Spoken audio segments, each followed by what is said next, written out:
नमस्कार श्रोतेहो, आपण सर्व कुशल मंगल आणि आनंदी आहात अशी मी आशा करते।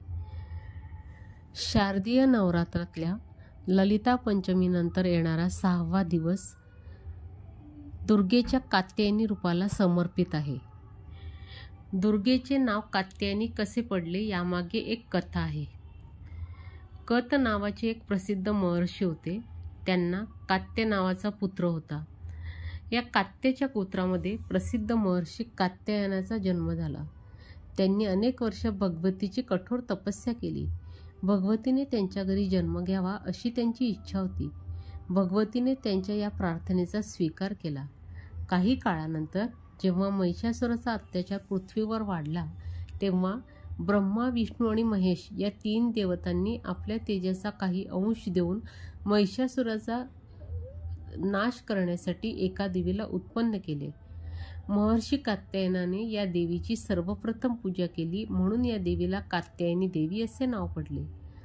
अश्विन कृष्ण चतुर्थीच्या दिवशी या देवीने महर्षी कात्यायनाच्या घरी जन्म घेतला।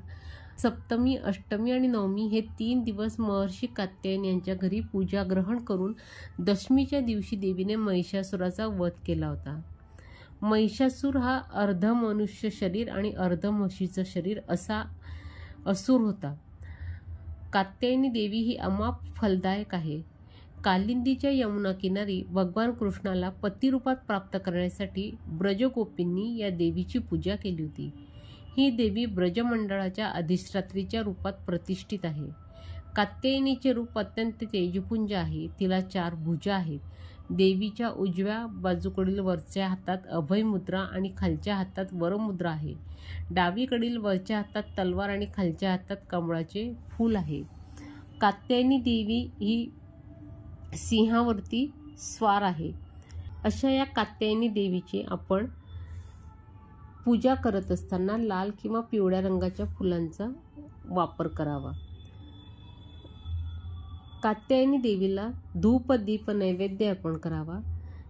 नैवेद्यामध्ये देवीला चांदीच्या भांड्यातून मध अर्पण करावा असे सांगितले आहे, कारण देवीला मध अतिशय प्रिय आहे।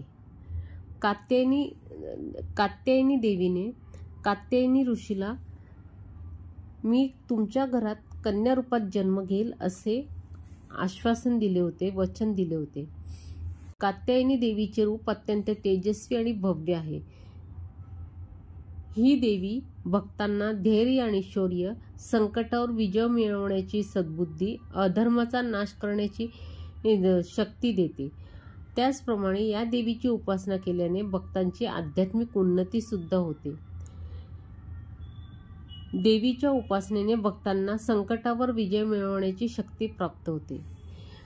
कालिका पुराणामध्ये ओरिसा हे स्थान कात्यायनी देवी आणि जगन्नाथाचे स्थान म्हणून उल्लेख केलेला आहे। आपण सर्वांनी हा माझा व्हिडिओ शांत चित्ताने ऐकल्या मी आपली आभारी आहे। माझा हा व्हिडिओ आपल्याला आवडला असल्यास लाईक आणि शेअर करा आणि माझ्या चॅनलला सबस्क्राईब करा।